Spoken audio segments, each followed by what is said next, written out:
All right, guys, what's up, everybody? This is Johnny. Welcome to my channel. This will be live stream 1 out of 2 for today. It's been a busy week. We have another busy day of boxing from my side of things. I'm going to be uploading my breakdown, analysis, and prediction of Shakur versus Zepeda, as well as my breakdown, analysis, and prediction of Puello versus Matias. Guys, if you're new to the channel and the live stream modality isn't for you and you want to just see the edited, produced, straight to the point predictions, go to my playlist now, find fight predictions. That's where you'll find all of those edited videos. Also, I do 1 to 2 live streams daily. In these live streams, we stick to the topic for the most part in the beginning, talk a little bit about the title, take questions from you guys. A lot of fight minds will be in this live stream. A lot of people who know what they're talking about. A lot of people who make money off of boxing. So welcome to the channel wherever you are. Let's tap in. Let me know how your day's going. 55% of you guys come from America. Wherever you guys are, I appreciate you. What's up, everybody?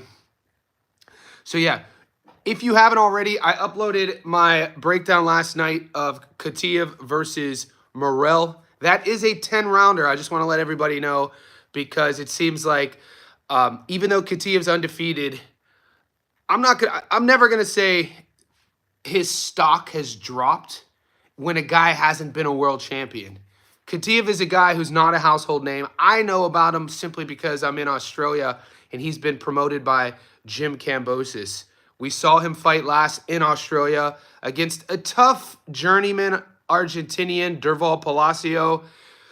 Khativ had Palacio hurt early and couldn't get him out of there. So when I say phrases like his stock has dropped, that's not really what I mean. What I really mean is when you climb the levels and get to the world level, and you got to put David Morrell world level, that style of Khativ's, throw everything with one pace, everything has power on it, doesn't move his head, keeps his head on the midline. He literally, against Palacio, was getting tagged mid to later rounds because he was tired and his guard was down. So that works until it doesn't work. I'm really never too high on a guy who isn't defensively sound. And on the other hand, in the contrary for Morrell, I say this every now and then, I think we learn more about prospects, contenders, and even champions after they've either been tested or after they lost.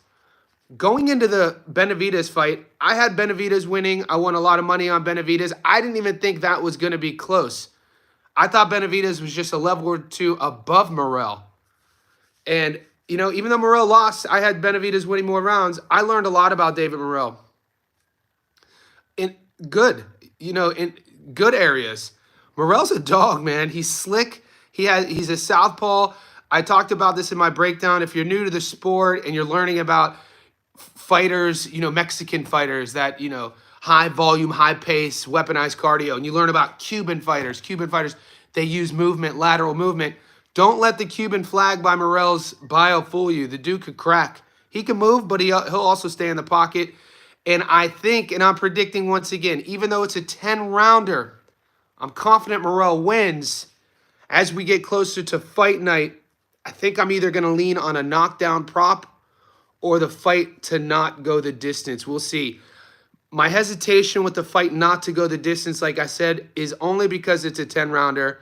And everything I've seen from Khativ, the dude his neck is like this big. So we'll see.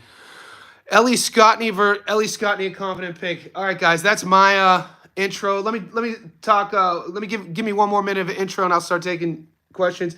Guys, my YouTube channel has introduced a new sort of option for you guys. And I know yesterday when it got announced, membership, VIP sort of packages, they're not that. I think there's one. If you guys want to support the channel in any way, when you go to subscribe, it'll say, do you want to join as a member? Johnny says Boxing Insider. To those of you already done that, you'll see the icon by your name. I say thank you. And I'm going to start creating members-only content as well. So if you do become a member, you're going to get members-only content. Videos will come out first to you, and a bunch of other perks that I'm slowly going through the process with YouTube that they're going to allow me to do. And what I really want to do down the road, for all the Johnny Says Boxing Insider members, I want to do, specialized videos as well. because, as of late, I stay in the pocket week to week, fight breakdowns. But some of you members are like, Johnny, could you talk about what, this means in this part of the sport? Or what is, sports washing? So if you do a breakdown of Larry Holmes's jab, that sort of thing. So if you want to support the channel even more, I really appreciate it. It's not, whatever you can, look into that. But, I just wanted to announce that. Here we go. Somebody asked me about Ellie Scottney. Dude, Mercado could fight. Guys, Ellie Scottney versus Mercado, I think that's gonna be a fun fight. Mercado's a 6-1 underdog. She could fight. Dude, that's a good matchup. These lady fights, and for how much it pains me to say, you gotta tip your hat to Jake Paul. You do. And look, for the guy is messing with us. You know what I'm saying? It's hard to explain. I think in American politics they talk about Trump derangement syndrome. I think the boxing community has Jake Paul derangement syndrome, because for however much he's been prostituting our sport on his end, he's really given back with the females. And coming from a guy who was raised in a house with 3 sisters and my mom, and my dad raised me from day one, Johnny, don't disrespect your sisters, don't disrespect women, raised me to be, honorable. And so, one of my old roommates was a female UFC fighter. I used to manage a girl boxer. So all that aside, this female card on Netflix that's promoted by Jake Paul, MVP Promotions, mate, you got to tip your hat to the guy. As a promoter, you got to give him his flowers as a promoter. So that's what I'm doing. I'm not going to bet on these lady fights, though. Hello, Johnny. Odds here, Zepeda scoring a knockdown 6-1. I think that is a really good bet. So I'll get to the Zepeda Shakur in a second. I'm going to get to Zepeda Shakur. I'll answer your question. I'll get to Puello Matias.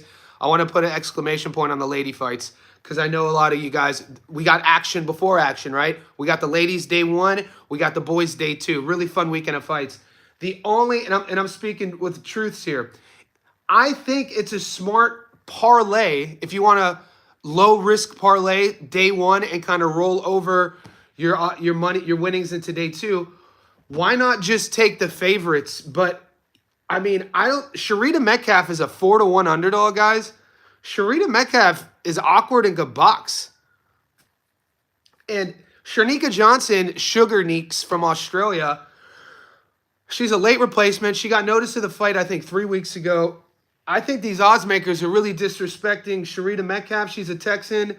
Whenever Terrence Crawford promotes you, you have to be the real deal. He's not her boxing promoter, but he's a fan of her. The only female fight I'm betting on is Amanda versus Katie. But if you want, Chantel Cameron should win. Ellie, I think there's going to be an upset or two in the ladies. I'm not going to lie. I don't know exactly which fighters are going to upset. If I did, we'd be millionaires. I wish I could tell you I got a sports almanac from the future. You know what I mean? But Mercado versus Scottney, that's closer than 6-1 dog for Mercado. And Metcalf versus Johnson, that's close to right now Metcalf's a 4-1 dog. I think that should be somewhere near maybe 50-50. I don't know what they're seeing that I'm not seeing. Metcalf's last fight was nice. She impressed me. And then another one, Alicia Bumgardner Miranda. Yeah, I'm staying away from that fight. I'm only betting on the one fight, like I said, of the ladies. I'm taking on the money line. I think it's Amanda Serrano's time. I think, after 2 really close fights, there's a reason that she's the favorite in the 3rd fight, fighting in New York. If you have to look at their past performances, if you have to score it, you could edge out Katie 2-0. There's an argument. You could have Amanda 2-0. There's also an argument 1-1. There could be an argument 1-0-1. And we talked about this on Gary from 3D Boxing yesterday when we debated Berlanga versus Shiraz. He asked me about this girl fight, and I said, when I look at Serrano and Taylor, Taylor's 39, Serrano's 36. Even though Serrano has been a pro 7 years longer, I think it's Katie Taylor with her style. I'm seeing her kind of without being disrespectful, what would a proper respectful adjective be? I don't want to say falling off, but I see Taylor as the one right now is fading a bit. I do. And I really am comfortable with my pick. If you guys remember Manny Pacquiao, a very famous trilogy, I think Pacquiao gave Marquez one too many fights. I mean, it's easy for us to say that looking back because we know how the third fight went, but Pacquiao was up 2-0 in that series. You know what I'm saying? So Pacquiao was up 2-0. I think there's probably more evidence. I'm not using the internet searching. After recent memory, when was the last trilogy we saw going in where one of the fighters was down 2-0? But wasn't it the GOAT? Was it the third time he stopped him? Maybe my memory is serving me wrong. I thought it was I thought am I wrong when I thought Pacquiao was up 2-0 and then he gave Marquez a third fight and that was the brutal knockout? That's how I remembered it. Even if it's not, I'm thinking I just see that maybe I think the third time's a charm for Serrano. Okay, I was off. I think it was the fourth. I believe the third was a draw. Okay. So even if my logic, one too many fights was one too many fights with my logic, it was the fourth fight. The chat, see? This is why I love my chat. You guys educate me too. First one was a draw. Okay.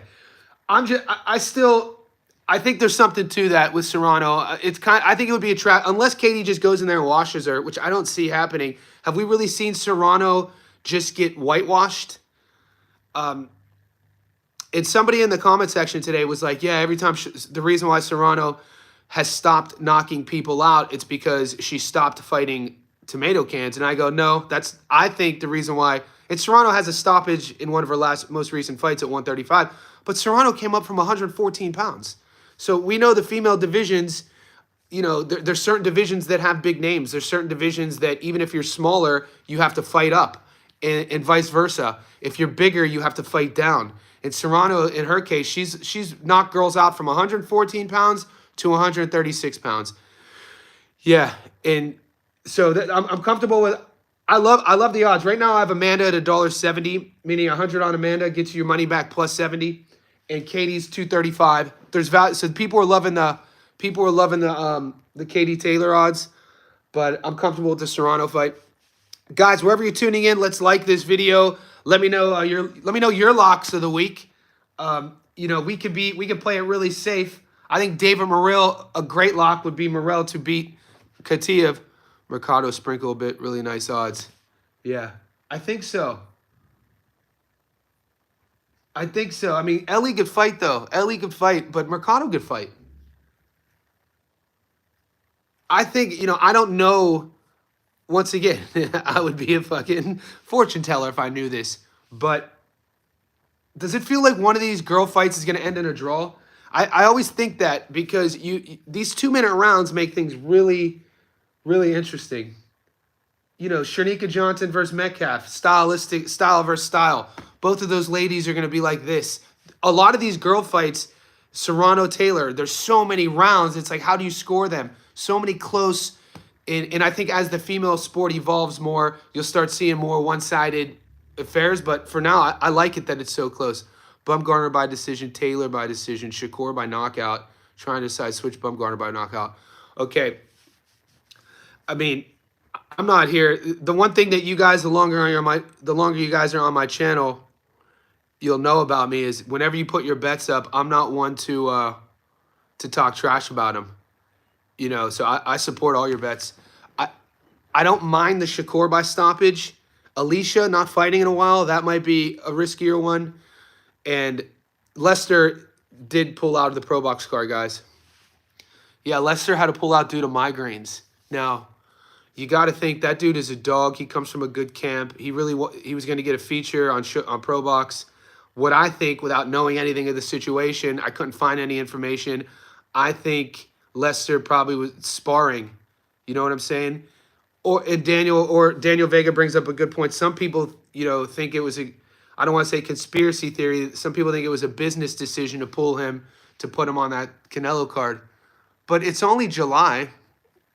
I mean, yeah, we'll see. We'll see as more comes out. When I hear migraines during fight week, I think he got concussed during sparring. That's all. I've seen that happen before. Do we think Shakur could really stop Zepeda? Mate, it's a gamble.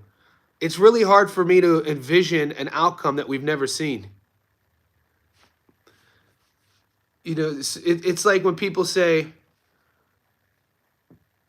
a fighter that's never been beaten before, a fighter that's never been stopped or dropped before, and people are predicting that to happen. It's hard to predict that when you've never seen it. You know what I mean? Like we've never seen Zepeda stopped. We've never seen Zepeda. We've never seen him lose. And we could dissect that stylistic matchup. I think it's there. If Shakur is going to stop Zepeda, he's going to have to fight really brave. I could see Shakur. I have Shakur winning the fight. But Zepeda's no pushover either. I think the closer we're going to get to fight night, Valdez. But I mean, Zepeda hasn't. You know what I'm saying? I'm not asking for. I guess my point wasn't to find examples of Shakur stopping guys who had never been stopped. My point was sort of defending Zepeda and defending fighters like where I'm coming from a logical reasoning perspective, and I think it's human nature. It's hard to envision an outcome when we haven't seen it before. Think about, I'm going to take you all the way back outside of boxing. I think his name was Richard Bannister, the famous British runner. I think it was the 4-minute mile somewhere in the 1950s or 60s. You can Google this. But before Bannister, nobody had run a sub 4-minute mile. We had never seen that before. It was hard for us to envision this outcome. The year Bannister broke the world record's first sub 4-minute mile, I think something like 18 people did it right after him, and some of the now high school runners do it. So my point is, it's really hard to envision an outcome that we haven't seen. We've never seen Zepeda stopped. We've never seen him knocked out cold. We've never seen him lose. So I think, you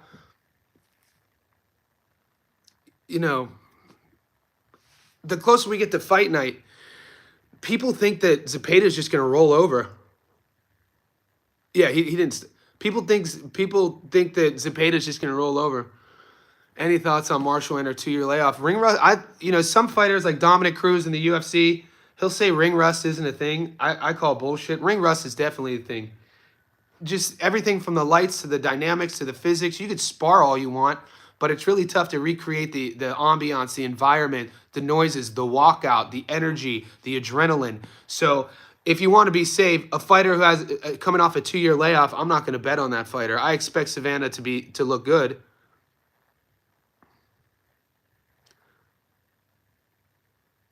Yeah, GOAT.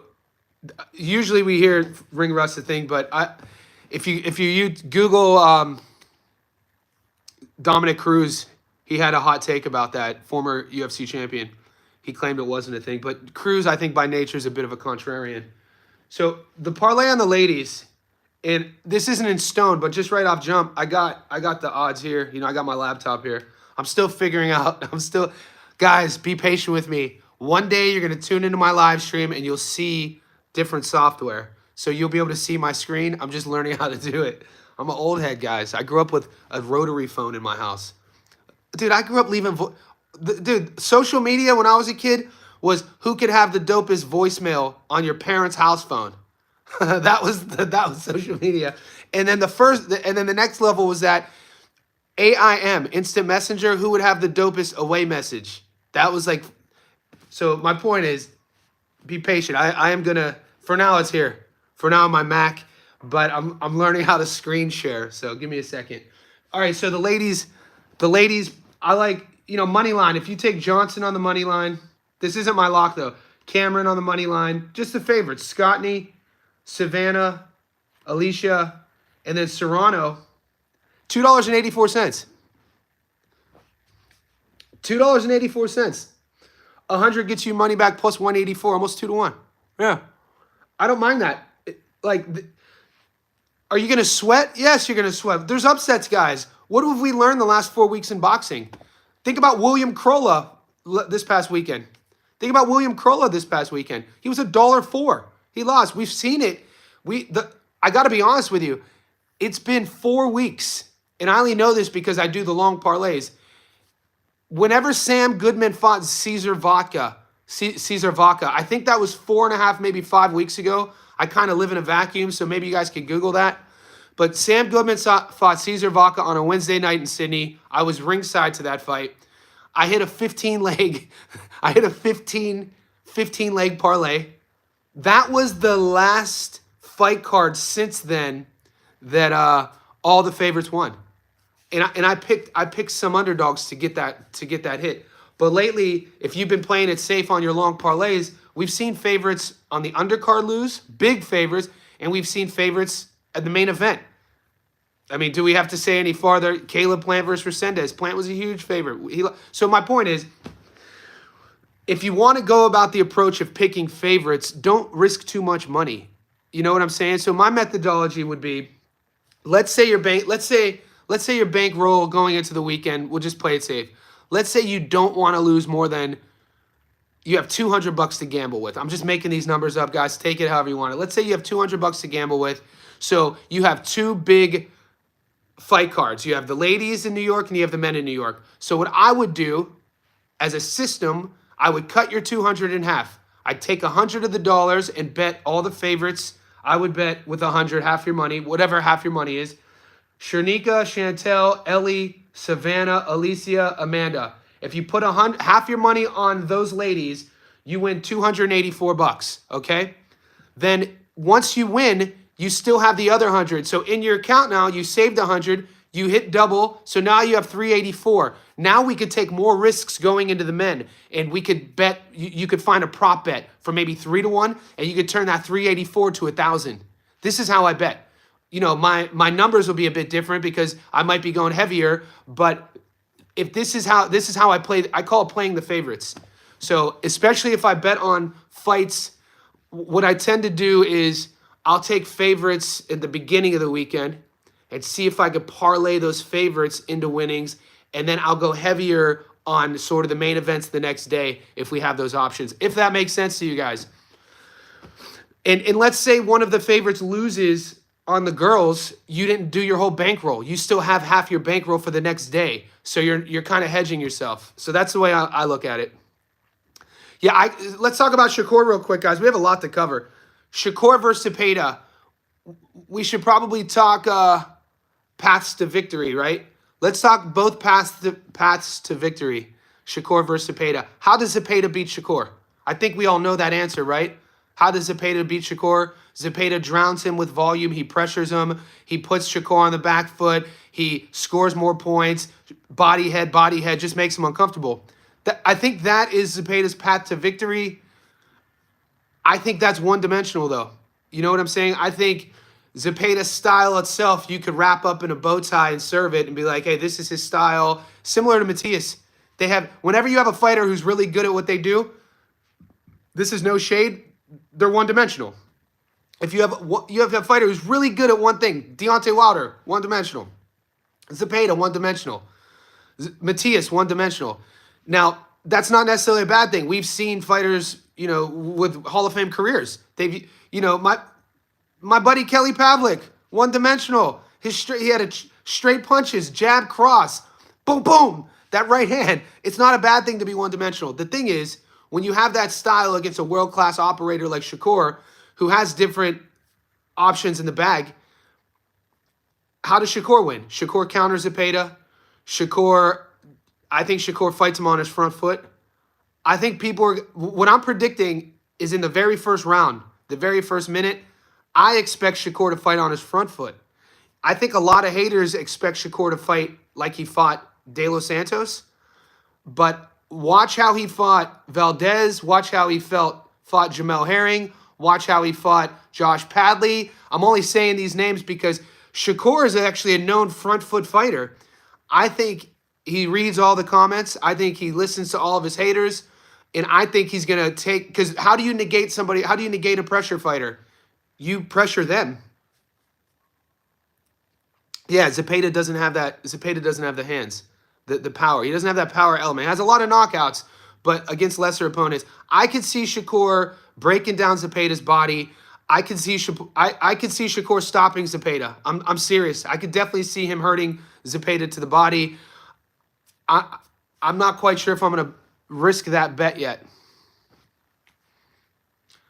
Yeah, they're not runners. People who say Shakur is a runner have no idea what they're watching. You know what I'm saying? He's a front dude. Watch how he fights. He's not a runner. I think when you have somebody who's as skilled though as Shakur, people expect things from him. Yeah.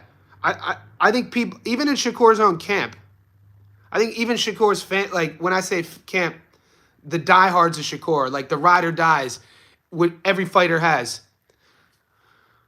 I think people expect so much from Shakur because they know how talented he is. But the thing that is kind of weird is how there's these false narratives that get spread within the boxing community.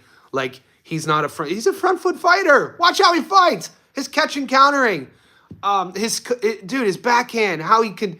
He's really high level to watch, dude. Staying in that pocket, boom. I just shared James Toney. James Toney is one of my all-time favorite fighters, especially 1991-92 James Toney, because James Toney fought from 60 all the way to heavyweight.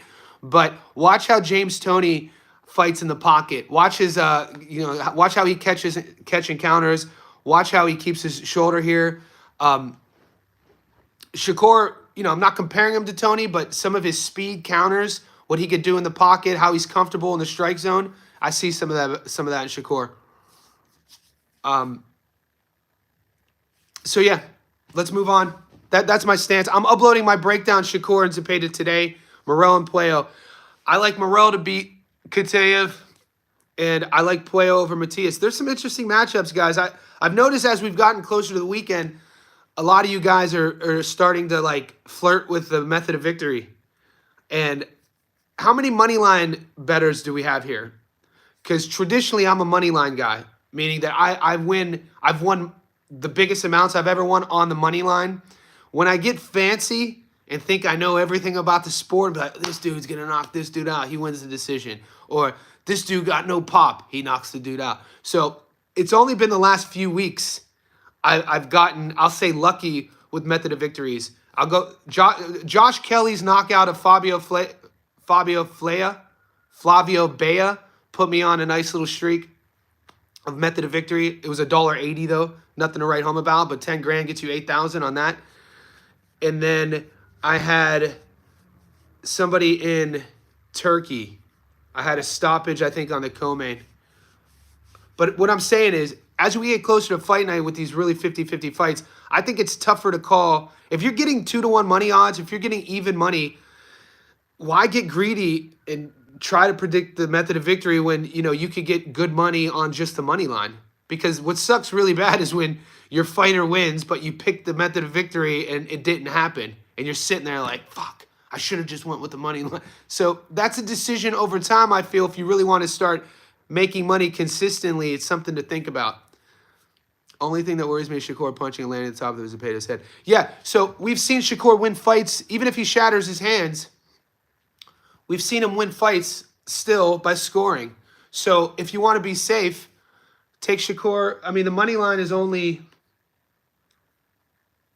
$1.11. Let's see something real quick.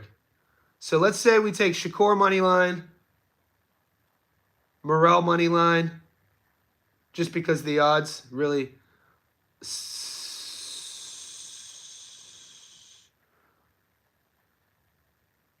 I think Scottney will be a close fight, but I think she's going to win. And I think Marshall should get the win, even though she's been gone 2 years.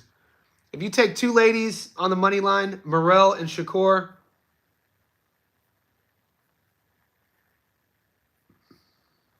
it's $1.70. It's $1.70. My point is, this is why it's called gambling. Morel not winning, he got messed up, Benny. You're crazy, Mel. You think he got messed up against Benavidez? That's why you think he's not winning? I mean, have you ever seen him? Do you know anything about Morel's style? Tell me something about Imam Khatiev. You said to the guy who said Morel's not going to win, how does Imam Khatiev beat Morel? I'm no distance guy, last I won Catterall you make. Yeah. Yeah, Morel fought well, dude. Like I said in my breakdown that's on my channel, I learned more about Morrell through his loss than I did through his wins. I thought it was going to be too much too soon for Morrell. I thought that maybe he should have had a fight or two between his fight with Benavidez, but he went right into it. Exactly. Outbox easy Morrell. No, that's not what we're talking about, Mel 07.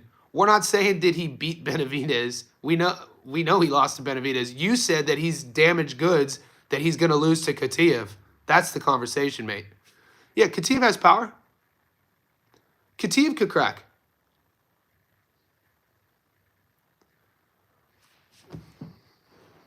Sugar Nick Serrano, Bumgarner over 8.5 for Marshall fight. So is the Sugar Nick Serrano Bumgarner all over 8.5 or all those money lines? I can't wait for the weekend to be over and you guys show your winnings and we see what won. I mean, it sounds weird, but I think it's going to be those weekends of boxing where somebody's going to obviously get it right. Katiev versus Yard would be a war after their fights. It's weird how much hate Anthony Yard is getting from some of the boxing commentators because his fight got announced. Man, Anthony Yard can fight. You know, he kind of... Lyndon Arthur was kind of winning that fight as well in his last fight. Mel, you're sounding... Mel, no offense, you're sounding like a fanboy, by the way. Your reasoning for Morrell losing is strictly based on you saying that Benavidez won 12 rounds, even though we're talking about Morrell's upcoming fight. You kind of sound like a fanboy. I'm just saying, don't get offended when I say that. But if you want to defend Morrell losing to Kataev, you have to show me how Kataev wins. Do you even know about anything about his opponent?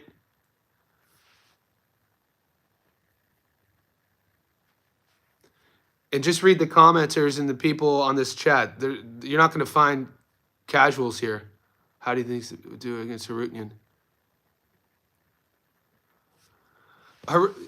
That's another guy, David. It's so weird. There's so many of these good fighters. Harutnian was an Olympian. He was a good pro. He's a good pro. He's a good fighter. You lose to a world-class fight. I put him in the same category. How would he go against Zepeda? That's actually a good fight. Yeah, that's actually, it just hit me what you asked. That's actually a good fight. I think that's a good fight. I think Harutnian is a smooth operator. It's what I said about Avanesian as well, though. You know, people only remember Avanesian for getting stopped against Bud and Boots. But they just throw Avanesian away. Same thing with Karen Chukachin. They just throw Chukachin away. Chukachin's a good fighter. He could box.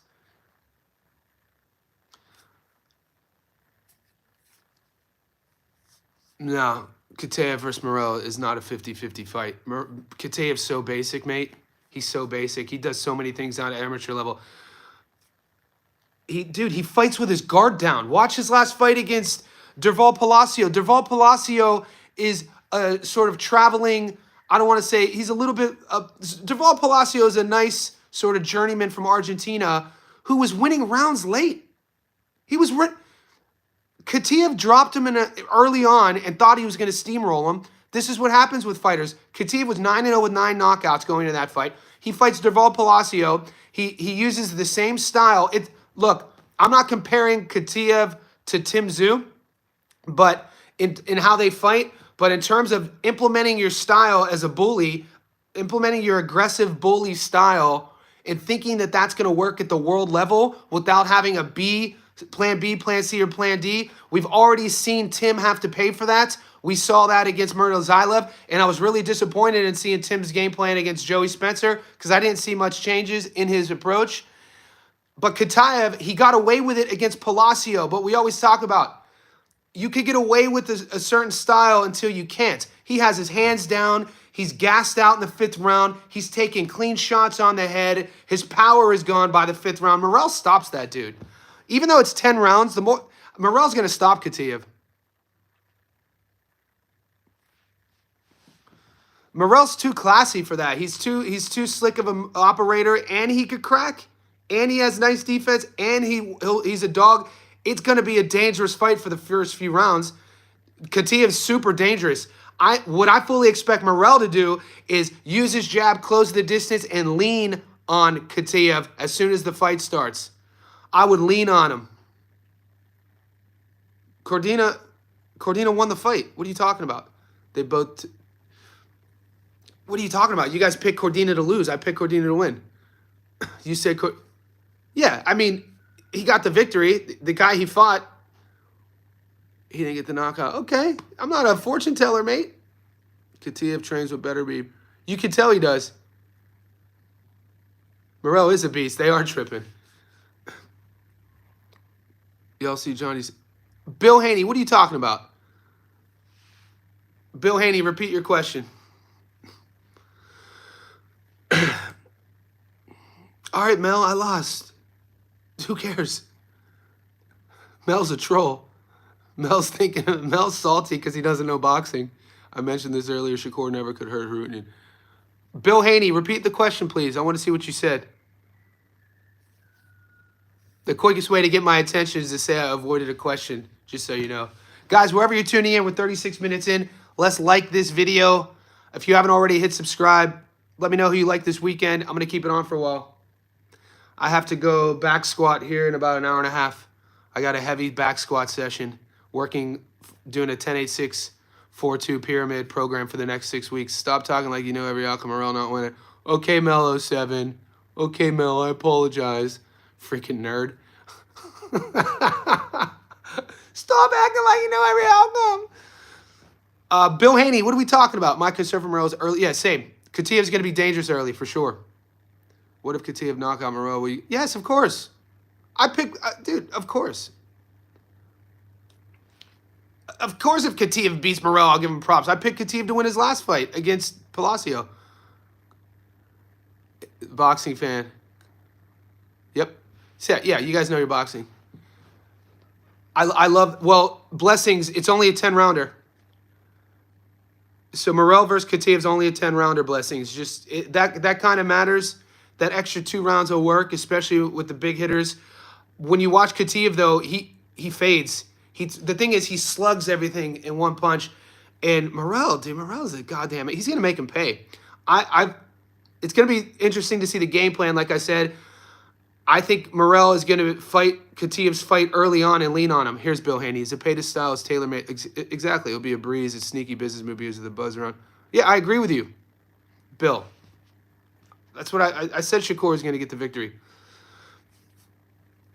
Yeah, Mel 07, if you didn't know, in Australia, we've watched Kataev's career. He fights in Australia. He calls Sydney, Australia home where I live. So it's not like I'm betting against Kataev because I don't like him. I picked him to beat Palacio. Name one other content creator on YouTube who's featured Amon Kataev before this fight. Show me.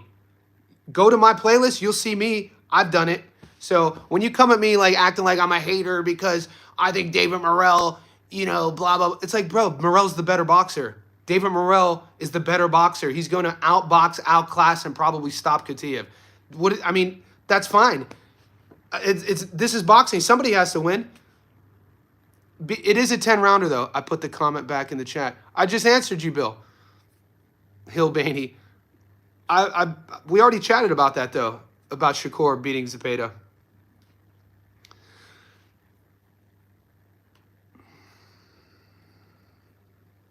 No, Mike Trey's a lot of people don't know about. Kataev, most people basically found it. What do you think fight are going to upset this Friday, Saturday women's fight? Let's duke it out. Bah, bah. Yeah, a lot of people don't know about Kataev. I've been watching his fights, I think, since his 4th fight. It's a fun style. It's a dangerous style. Kataev, dude, he fights with a lot of ego, not a high fight IQ. It works until it doesn't work. You know what I mean? We've seen this before. Not a high fight IQ. It works until it doesn't work. Morel should stop him. Because Kataev's going to give him that fight. Do you think Puello beats Matias? I do. All right, guys, at minute number 39, let's talk about Puello and Matias. This has been a hot debate all week. Who do you guys like in this fight? I'm uploading my prediction and analysis on the channel today. I'm high on Alberto Puello. I think he's a world champion for a reason.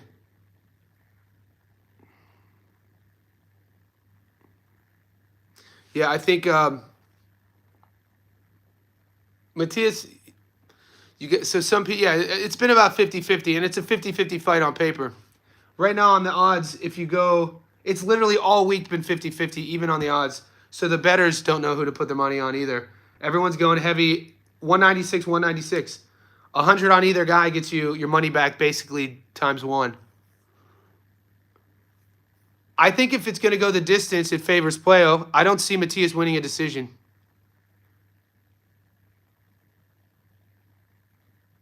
Yeah, Matias doesn't have a great resume.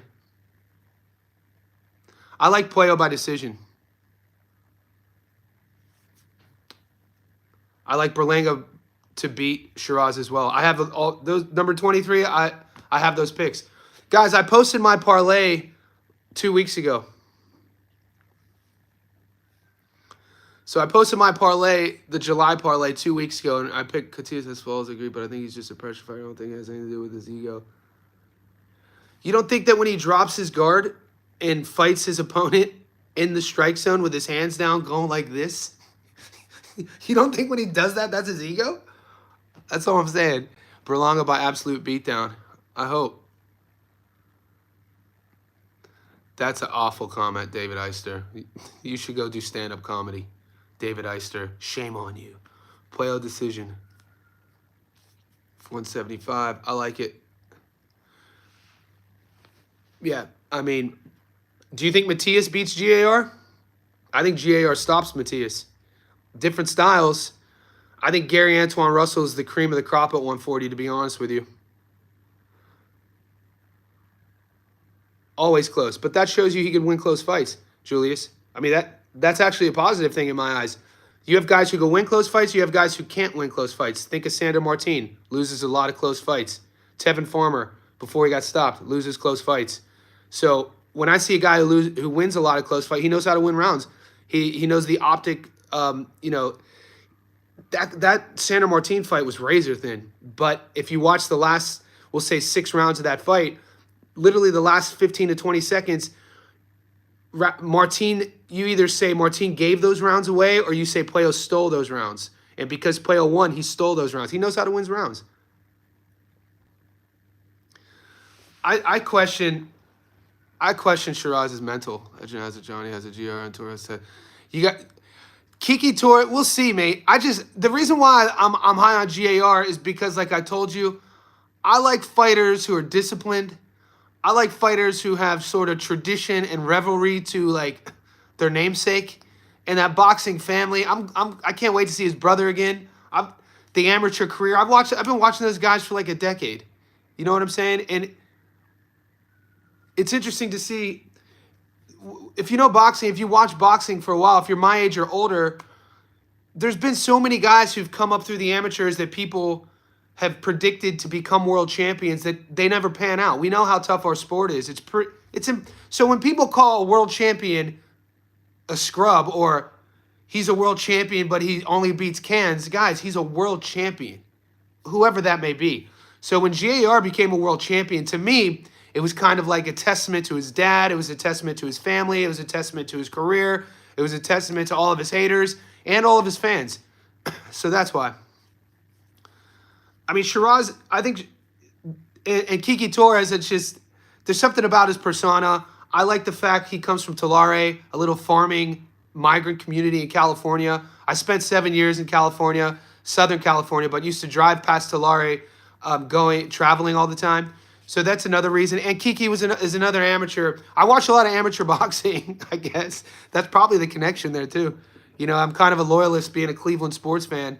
It's in my DNA to be a loyalist, but I try not to be on my channel. So, you know, I was a huge, same reason with EJ. I followed EJ's amateur career. And I'm an Ohio guy, EJ being a Texas guy. I was a fan of Errol Spence, and me being a loyalist, I picked Bud to beat him. I would talk about that ad nauseum. I use that as sort of a gauge, a reference for new people on my channel, so you know that when I'm picking these winners, it's not just because I like a guy. I'll pick against the guy I like. You know what I'm saying? Valenzuela. I like Ryo. So somebody said Shiraz fought a young puncher before. Shiraz, you know, he beat Ammo. Ammo is a young puncher, But like yesterday in my debate, because Gary thinks that Shiraz is going to beat Berlanga, and for all the negative things he was using to talk about Berlanga, I was countering with the same against Shiraz. You could literally, whatever you say, the resumes, you could say the same thing about Shiraz. You could say Berlanga's best win was a loss to Canelo, and Shiraz's best win was a draw against Adames when I feel he lost that fight. And then Gary would say, well, Shiraz's best win was actually Ammo, but I would tell Gary, Ammo, I don't think Ammo's world class. Do I watch every Ammo Williams fight? Yes. Do I cover him on the channel? Yes. I think he's an athlete who boxes. He got into the sport, at 19 or 20, which is fine. He showcases every punch he wants to throw. He literally will telegraph his hooks. He'll email and write a letter and be like, here's my hook, which is fun. I actually had Ammo losing to Patrice Volney, but I also think that Ammo's fighting in the wrong weight class. I think Ammo should fight at 54. That's just me. But it's going to be interesting. I think Berlanga's toughness, his hand speed, his power is going to be too much. We're going to find out quickly, though, because that fight, you got to expect they're going right to the middle of the ring. I expect both guys to go right to the middle of the ring. Shiraz is the more technical guy. He is the more technical guy. I think he has more routes to victory. If Shiraz wants to be smart and win a points, boring fight, he could do that.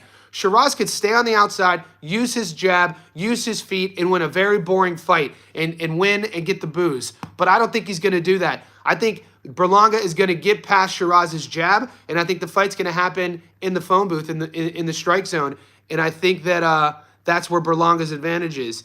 I like how Berlanga goes to the body, puts his head on your chest and body up top. And then when you watch all the film I've seen on Shiraz, when you watch his guard in the pocket, when he exits, he gets pretty leaky. He doesn't stay composed. I don't like Shiraz's composure as well in a firefight. We've seen him win, in a firefight. I don't like his body language against Adames. So it could go either way. At least I'm giving you my reasoning. That's my reasoning, what I see in the breakdown and the tape, what I've seen in their career, and that's why I'm picking Berlanga. What's up, guys? We are 47 minutes in. Like this video. We might just be getting started. Like I said, I don't have to train for another hour and 10 minutes. So I have a client. We're gonna do a back squat session without getting too meatheady, even though this is a boxing channel. I'm a strength and conditioning coach, so people pay me invite only to my gym. I build a gym in my garage, and we do all the fundamental basic lifts, squats, deads, presses, that sort of thing, variables of that. Dwayne in the house, always supporting the channel. I appreciate you, mate. Brandon, how about you type this 11-leg parlay in one of our comments on the channel and at me, and then I'll screenshot it and share it. So, Brandon, just go to the post section right now and type that in, and then I'll screenshot it and then give you a shout and share it. That's what I've been doing. Guys, for all you bettors out there, if you want to get your bets featured, if you want to create a sort of receipt for your bets, whether you win or lose, and you want me to post them, I'll do that for you. So what I'm putting together as well for all the the Johnny Says Boxing Insiders, it's a couple bucks a month. It's a new feature on the channel, is I'm creating a opportunity, a file just for you guys as well to put your bets up there to just keep them pinned. Vega protein. What vegan protein mix? Boxing fan, give me one second. I'll answer that in a second. Since we're on the subject of GAR, how come that fight with Hiroka isn't? Andy Hiroka is a guy no one talks about. I don't know. We know that GAR is not, historically the last name Russell, they're not the most active guys in terms of their careers. Do we really see GAR traveling to Japan?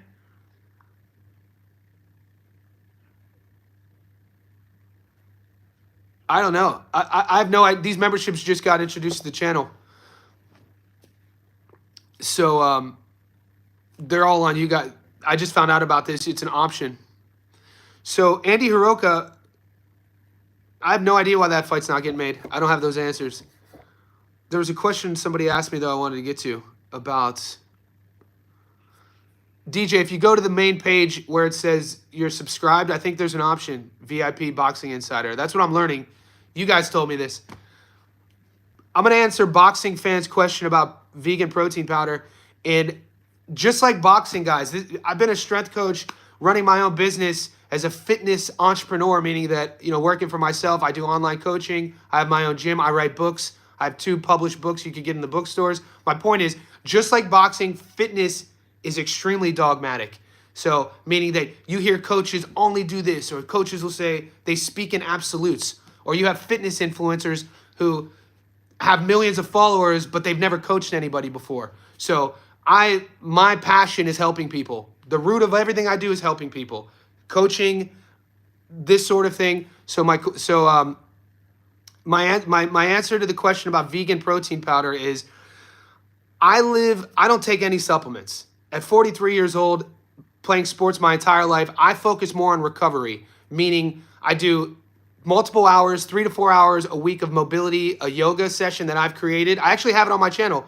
If you guys go to my playlists and find fitness, there's a fitness playlist, and I have my 45-minute yoga mobility session that probably 20% of all my online clients, we live stream that session. And so it's basically a mix of yin yoga and mobility for dudes to open up our shoulders, open up our hips. I just did it this morning. A lot of 2-minute stretches. So that's recovery. I have a dry sauna in my house, so I do extreme dry heat 3 times a week. I do sensory deprivation. It's actually the first book I ever wrote on flow tanks. I wrote that in 2015, the benefits of sensory deprivation.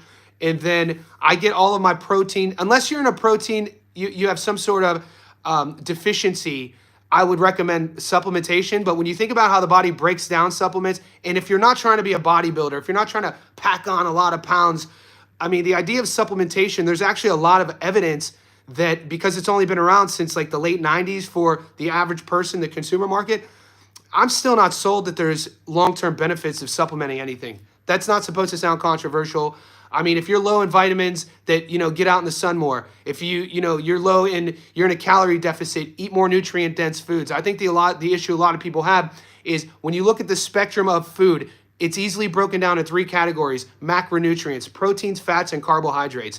The issue with a lot of people who are either overweight, lethargic, have a lot less energy, especially men over the age of 40, is if you look at macronutrients as a pie chart and you break it down in percentages, a lot of people are 80-20 the wrong way. A lot of people on their average daily diet are eating 80% carbohydrates. So bullshit processed foods, French fries, anything that's in a package, and only 20% of nutrient dense fats and proteins. You want to actually have 80% daily requirement of fats and proteins and 20% carbs. Guys, I'm a nerd about this shit. I could talk about,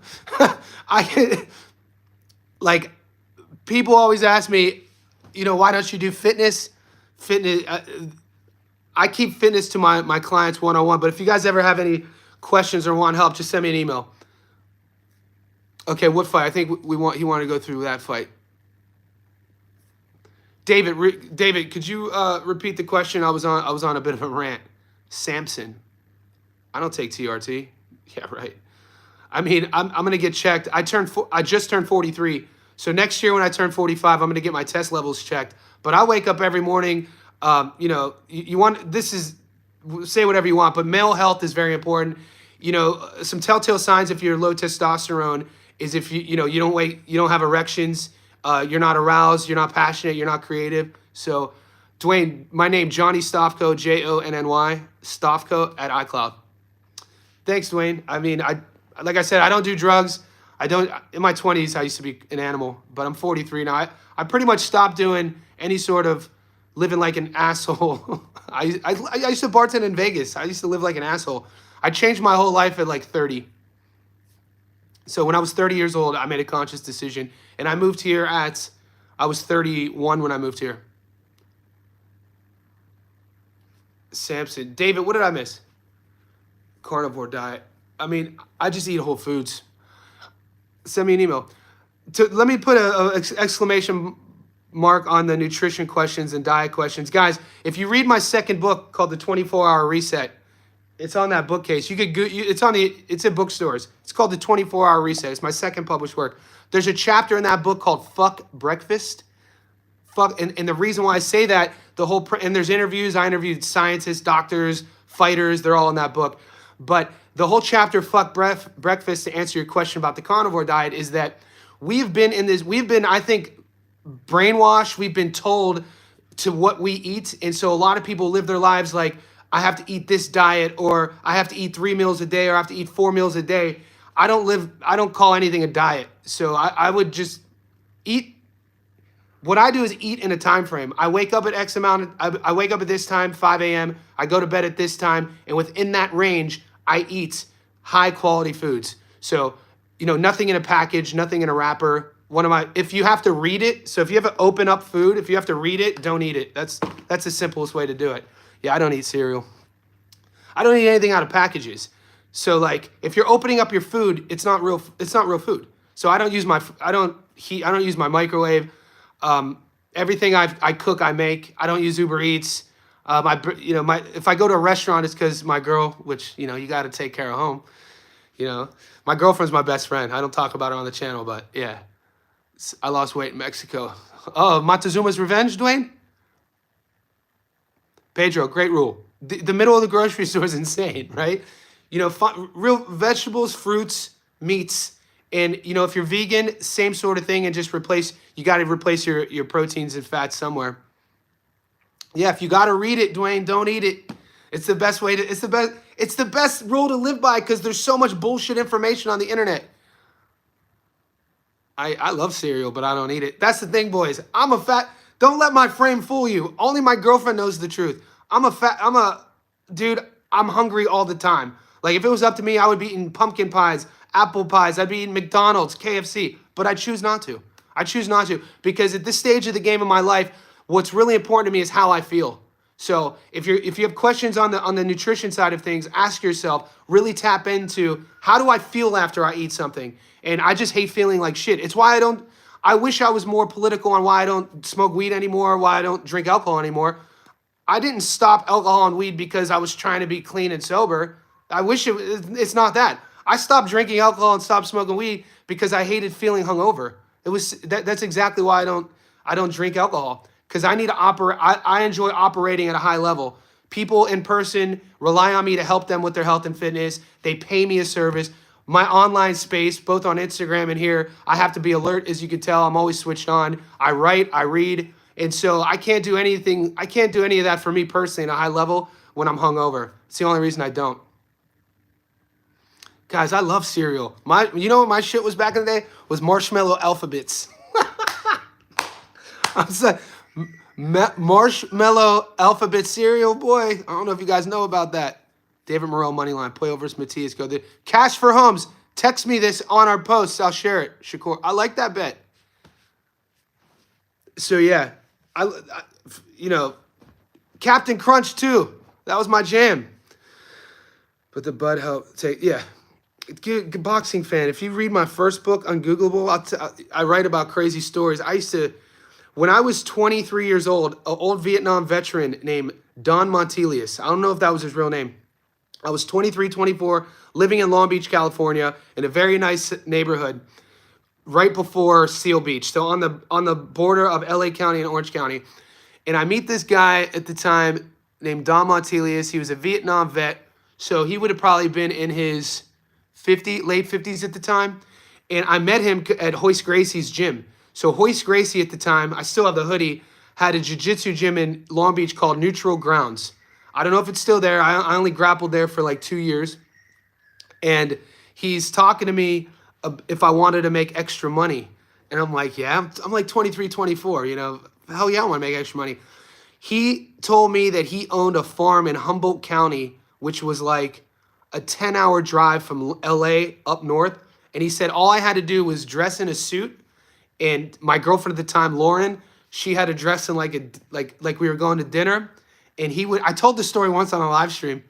I'll do that for you, Dwayne.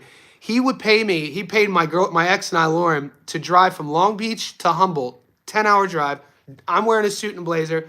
We'd get to the location. I did this twice like a freaking moron. And they would stuff my trunk full of weed. It was a weed farm. I had a spare tire, and they took the spare tire out and stuffed the inner lining of the tire with weed. This was like, I was 23, 24, I'm 40, almost 20 years ago. And then I didn't even get out the car. Did this twice, 10-hour drive, get to the place, stuff the trunk with weed, and then I would drive back. I would drive back to Long Beach, and I would meet Don at this hotel on PCH and 2nd Street. It was called the Belmont Shore Hotel, I think. And I meet him there, and he paid me, I think he paid me like $5,000 to drive it. And in Long Beach at the time, cannabis clinics were legal. You had to have a weed card. So this would have been 2003 or 2004. Yeah. And he paid me like $5,000 to do it. And I only did it twice. And we would unpack the trunk. And then he'd also, why Lauren and I did it, because we were 24, she was 21. We were potheads. We would trim it with him. We would trim the weed. And then he would take the weed and he would sell it to the clinics. And he would let Lauren and I keep all the trimmings. And like, I used to be dude, I had hair down to here. I'll share a picture. Dude, I used to have hair down to here, cornrows, ponytail. I was a goddamn maniac. Eye piercing, ear piercing, tongue piercing, nipple piercing. It was insane. I was 3 or 4 when this happened. I'm an old head. Yeah, no, it's and then I haven't even told you guys in Vegas what I used to do in Vegas. Vegas was insane. So like my first book, the first line of my first book, it says, I'm pretty sure I'm the only guy ever to move to Las Vegas to find himself. Most people go to Vegas fucking to become belligerent. I went to Vegas for grad school. It was a leadership program. But yeah. Dude, the chat's always fun. This time, as soon as we always approach like the 40th minute, it gets wild. Guys, I have to bail though. I have to upload Shakur versus Zepeda. I have to upload Puello versus Matias. I'm going to go live again in probably 4 hours. So I'm going to go live again in 4 hours. Wherever you guys are at, I appreciate the support. Like this video if you haven't already subscribed. And if you want me to share your parlays and picks, go to our post section, type it out at me. I'll screenshot that and reshare it.